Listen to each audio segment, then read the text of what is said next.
ආක්‍රමණාත්මක වූයේ உறுதிபூர்வமாக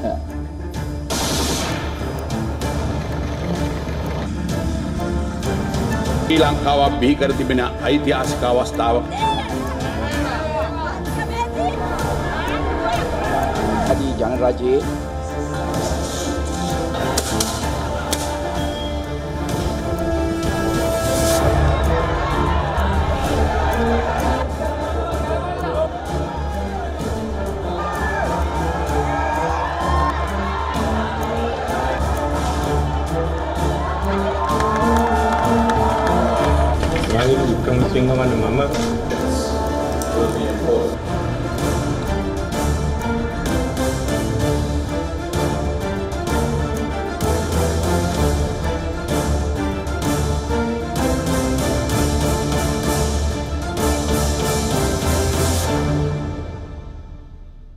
Hello and welcome to this week's edition of Inside South Asia with me, Dasuni Athava, coming to you from Colombo, Sri Lanka. Let's have a look at what we have in store for you this week.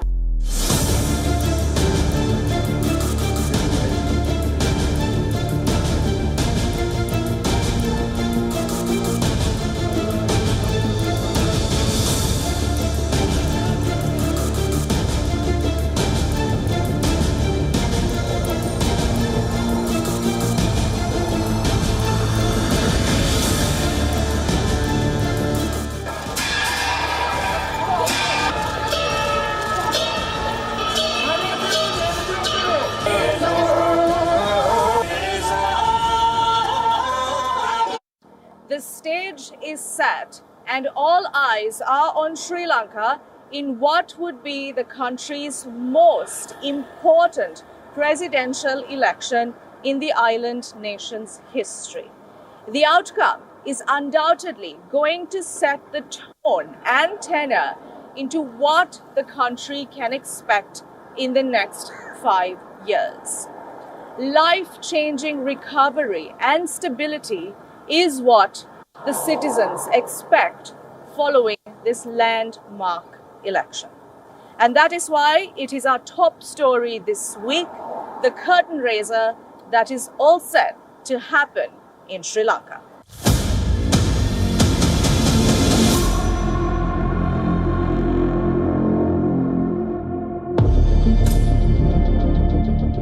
Weeks and months of intense campaign fever, statements and counters, promises and assurances have died down.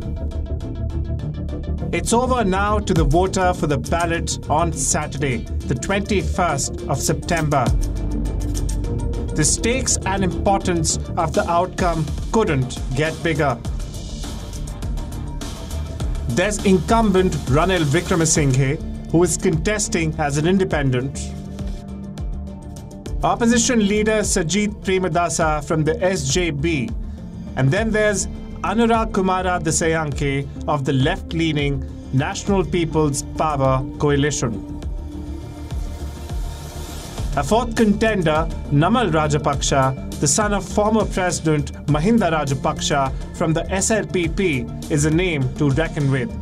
But the possibility of another Rajapaksa ascending to the presidency appears slim after the mass protests of 2022.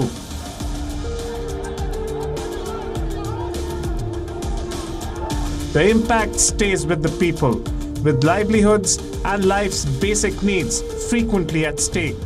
Extend that to corruption, problems in the education sector, flawed health services, and a growing drug crisis. These are the people that these elections will give a voice. Political pundits predict that no single candidate will secure the minimum 50% majority vote required to clinch the presidency. In this scenario, the possibility of an unprecedented count of preferential votes to determine the winner looms large, adding another layer of uncertainty.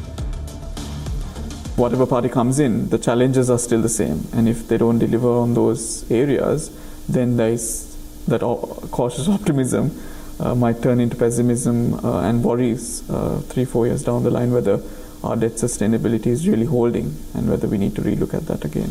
Many have termed these elections a referendum on the functioning of President Wickremesinghe. He's bringing in strong reforms that somewhat pull the economy out of the worst. But austerity measures have also meant high taxes and rising costs. Watchers warn that challenges are far from over, and tiding over these tough times will need tough measures. Are not in for a period of stability. We are going to have a fair amount of instability and tension.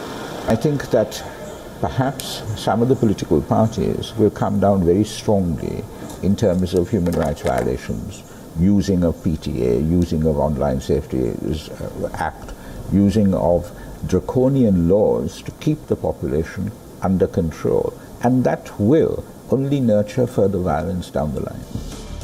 Protest on the streets of Colombo on one hand, the free-for-all in the palatial mansion of then-President Gotabaya Rajapaksa on the other.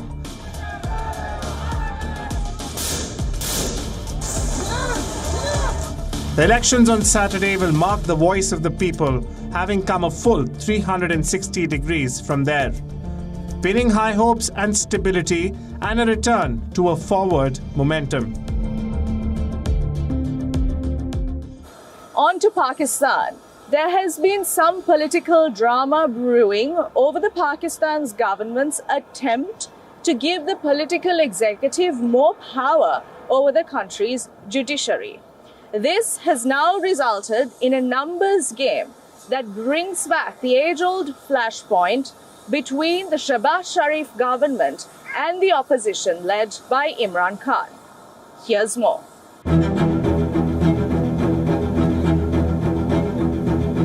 Pakistan PM Shehbaz Sharif's turn to try and repeat an old political executive control of the judiciary formula. At the heart of it, an effort by Sharif to extend the tenure of Chief Justice of Pakistan, basically his man Qazi Faiz Issa. Over the last couple of years, Issa has cracked down frequently on opposition PTI chief Imran Khan and dismissed cases against Team Sharif. Ensuring that Issa continues would be a protection of sorts. Take a look at some of the proposed amendments. Retirement age for Supreme Court judges is proposed to be increased to 68 from the present 65. The Chief Justice of Pakistan is to get a 3-year term. A parallel federal constitutional court will be established alongside the Supreme Court. Authority to appoint the Chief Justice of the Supreme Court and the Chief Justice of the Constitutional Court will be transferred to the Prime Minister based on the recommendations from an 8-member committee from the National Assembly. But getting the amendment through Parliament needs a 2/3 majority both in the lower house, the National Assembly, and the upper house, the Senate, and that's easier said than done. The Pakistan National Assembly has a total strength of 336 members, which means a 2/3 majority is at 224. Of this, the government coalition has a strength of 212, falling 12 short of a 2/3 majority. The answer and the politics was here. Through several days last week, all roads led to the residence of opposition leader Jamaat Ulema-e-Islam Fazl Chief Maulana Fazlur Rahman, a bid to woo his critical 8 members. He gets his moment in the sun, a decisive role in whether the Sharif government is able to take things forward. The issue has raised a lot of questions about political interference in Pakistan's judiciary. But it must be noted that this is not the first time such questions have been raised on the independent functioning of the Pakistani judiciary. Prime Minister Shehbaz Sharif pushes an extension for Justice Issa, just as former Prime Minister Imran Khan had pushed a similar extension for then Chief Justice Umar Ata Bandial. Both have depended on so-called protection from the law.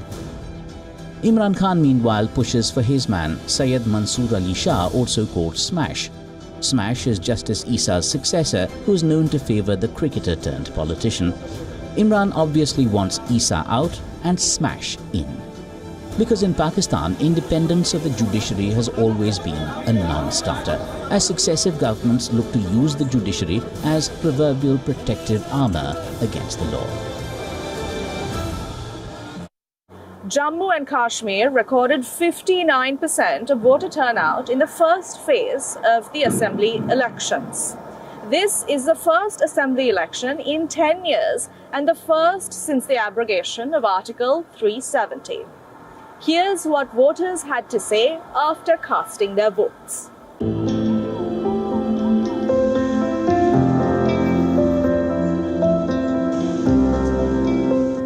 Voting जो एक अच्छा step है election commission of India की तरफ से, हम पिछले 10 साल से वेट कर रहे थे इसका, क्योंकि यहाँ पर प्रॉब्लम बहुत है, हमें हेल्थ की प्रॉब्लम, हेल्थ इश्यूज़ है ज़्यादा, एजुकेशन की प्रॉब्लम है, डेवलपमेंट की प्रॉब्लम है।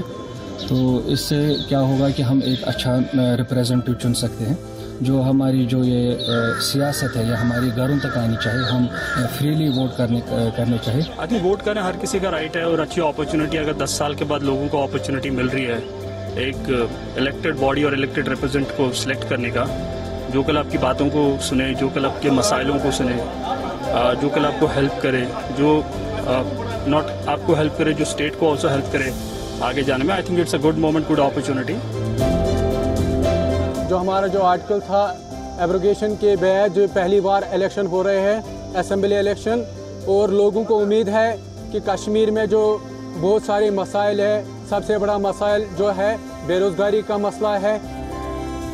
हम उम्मीद रखते हैं कि अच्छी सरकार बननी चाहिए और हमारे लिए अच्छा सुकून होना चाहिए, क्यों हम बैकवर्ड इलाके के रहने वाले हैं, गरीब लोग हैं, हमें इसका कुछ फ़ायदा मिलना चाहिए। ये सोचना है कि कोई ऐसा पढ़ा लिखा कैंडिडेट आगे आए, अनपढ़ों को ला करके हमने क्या करना है, जिनका मतलब सोच ही छोटी होगी, लिमिटेड सोच होगी। आज कंप्यूटर का ज़माना है, आज आपके पास अगर कोई आएगा तो वो इंस्टेंट चीज़ मांगेगा। तो आज ये लोग जो अनपढ़ जो लीडरशिप है वो प्रोवाइड नहीं कर सकती है। तो हमारा ये होगा कि हम ऐसे वोटर को चुनें जो पढ़ा लिखा हो, जो आपकी रिप्रेजेंटेशन प्रॉपर्ली करता हो, जो आपका टेस्टेड हो, उस वोटर को देख करके हम vote. Let's now take a look at Bangladesh's worsening economic crisis and aftermath of its turmoil. The country's interim government is seeking emergency financial assistance from international lenders to help bolster the country's dwindling foreign reserves. Major defaults are looming in the country's economy. Here's the story.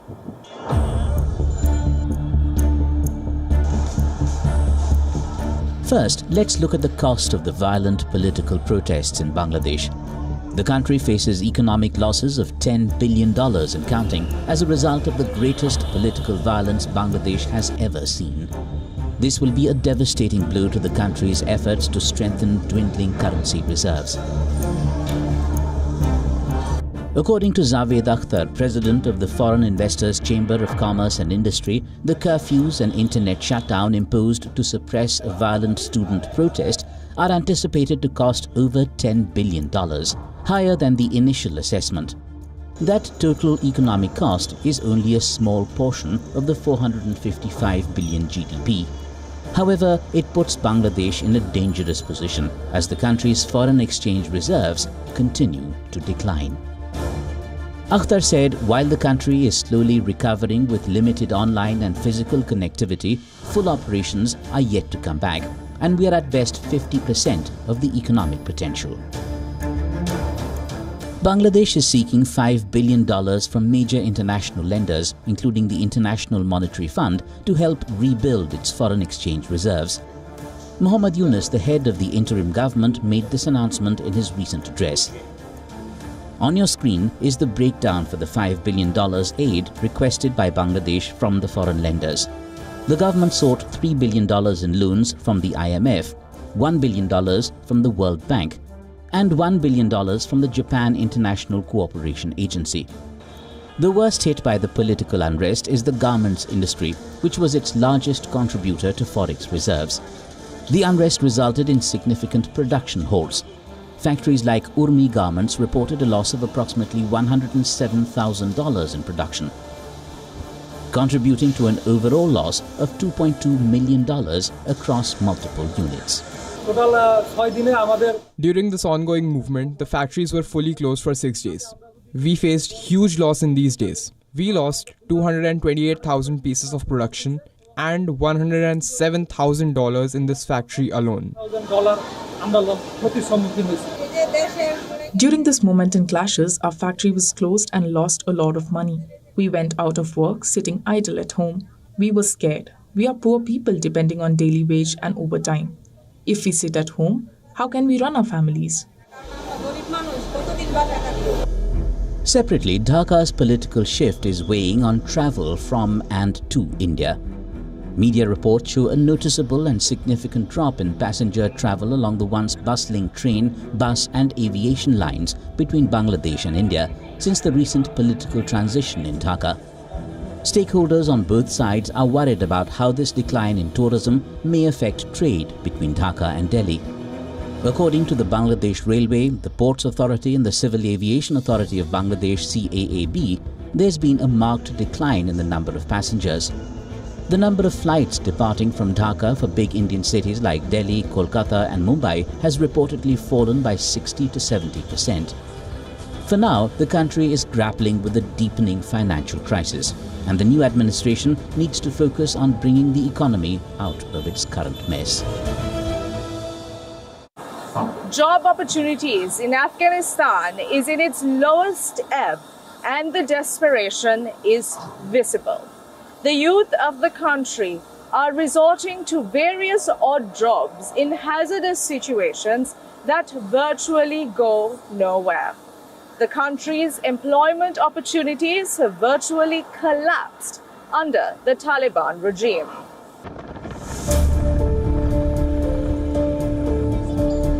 In the remote Afghan border town of Spin Boldak next to Pakistan, a small yet hazardous trade thrives amidst economic hardships and health risks. A group of men struggle to find tiny specks of gold with the help of acid. Men laboriously dismantle discarded electronics in search of precious metals. Syed Wali Agha, a 51-year-old veteran of this field, leads the operation.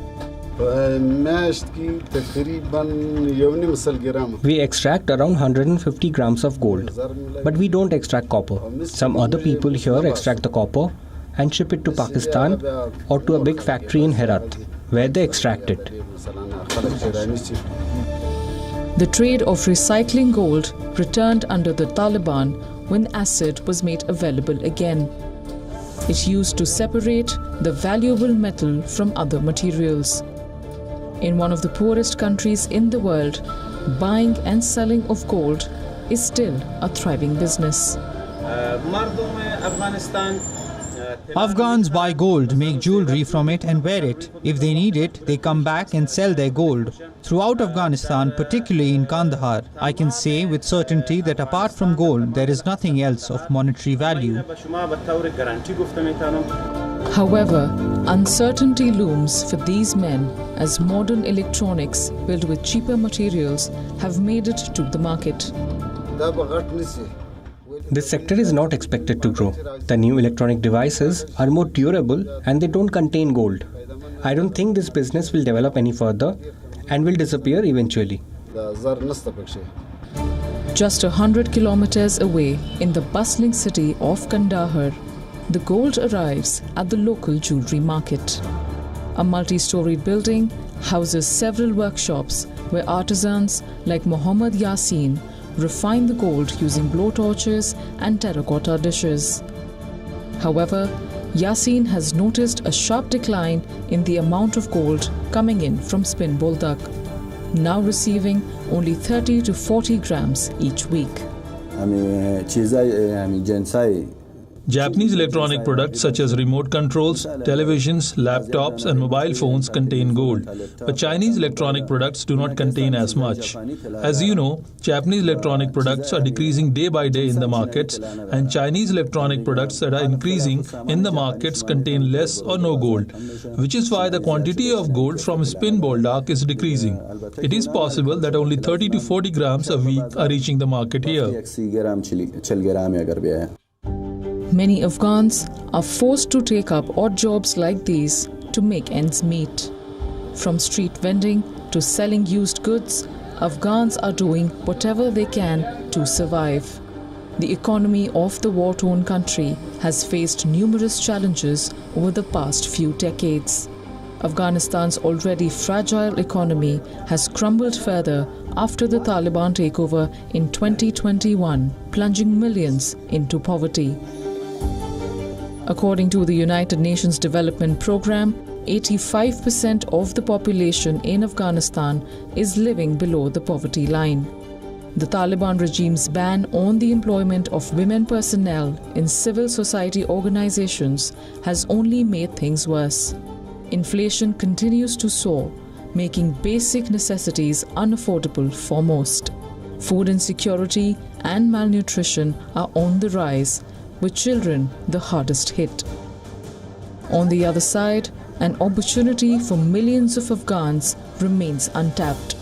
According to a joint study by the Pentagon and the United States Geological Survey, Afghanistan has an estimated $1 trillion worth of unexplored minerals. The country has over 1,400 mineral fields containing coal, copper, gold, iron ore, lead, natural gas, and zinc, among many other minerals.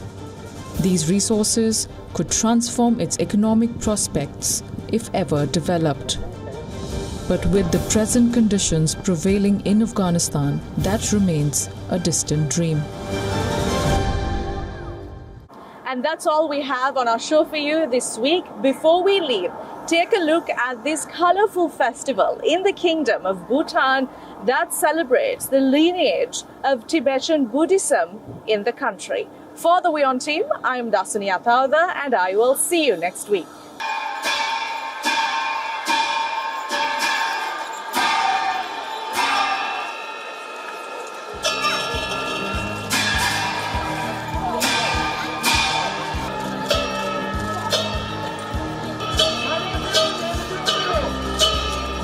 And Techu is a celebration where everybody comes together. It's a national holiday.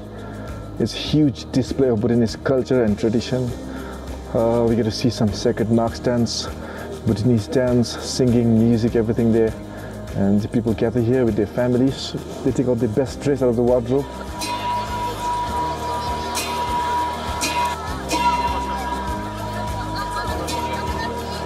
The most beautiful part of coming to this Techu is that we bring our own lunch and we have it with our family while watching the Techu inside the dzongs.